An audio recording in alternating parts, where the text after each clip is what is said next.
আজ শিবপুর কেন্দ্র যুব তৃণমূল কংগ্রেসের ধিক্কার মিছিল। শিবপুর কেন্দ্র যুব তৃণমূল কংগ্রেসের ডাকে বিজেপি ও সিপিএমের যৌথ ষড়যন্ত্রের প্রতিবাদে 26,000 শিক্ষক শিক্ষিকার চাকরি যাওয়ায় এই ধিক্কার মিছিল। ধিক্কার মিছিলের নেতৃত্ব দেন শিবপুর ব্লকের সভাপতি মহেন্দ্র শর্মা, দেবাংশু দাস, কেশব হালদার, সোমনাথ মুখার্জি, রীনা মল্লিক।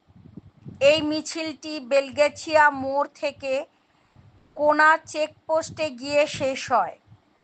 বেলগেছিয়া থেকে রীনা হালদারের রিপোর্ট, জিএম নিউজ, হাওড়া। কোনা চেকপোস্টে গিয়ে এই মিছিল শেষ হবে।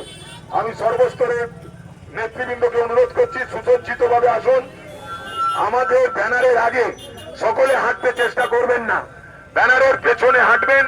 শুনে জানেন দুপুর 43 নম্বর হচ্ছে ভাই সানি, আমাদের যুবক যে সভাপতি ভাই সানি এবং মতি, তাদের আজকে নেতৃত্বে অনেক মানুষ এসেছে।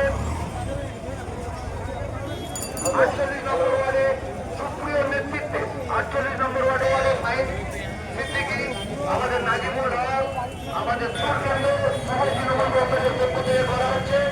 পুরোভাবে নেতৃত্বে আছে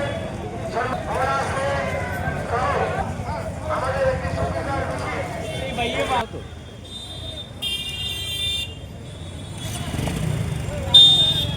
এখানে প্রোগ্রাম হবে। আর